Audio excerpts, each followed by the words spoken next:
Duke qenë se ti pjesën tënde juridike e ke bërë karakteriale, edhe nga aty unë jam e sigurt që u frymëzove të merrje nisma të mëdha.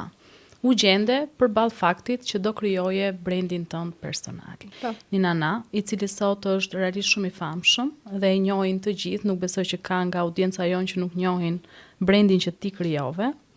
Si nisi insistimi jot për të shkuar tek kompanitë e mëdha dhe për t'ju kërkuar atyre marrëveshje ekskluziviteti për të prodhuar për ty? Ninana u hap si fillim si një gjë e vogël kur unë kisha djalin rreth 6 muajsh dhe përdora disa biberona të cilët futeshin frutat brenda dhe ai i shtypte dhe i hante. Në Shqipëri nuk ishte dhe doja shumë te Silja. I solla në fillim kështu me poston shqiptare dhe pastaj gjëja po fillonte të rritej. Dhe ishte e nevojshme që edhe unë të rritesha bashkë me to.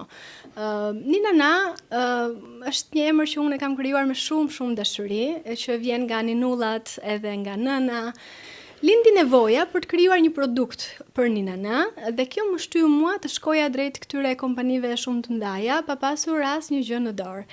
Dhe kërkoja një kompani të madhe.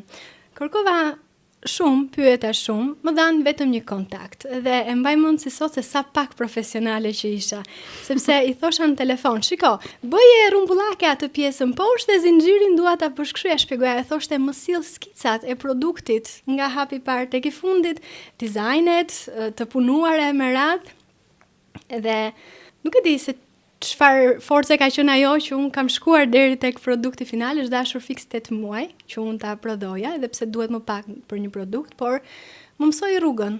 Edhe mësova rrugën pasaj edhe të gjërave ligjore që duhet të ndjek në Turqi, siç ishin transportet, logjistika, pra faturat, fakti që atje duhet prihej një faturë dhe duhet kishim një kompani këtu që të tërhiqnin mallrat, eksporti, importi.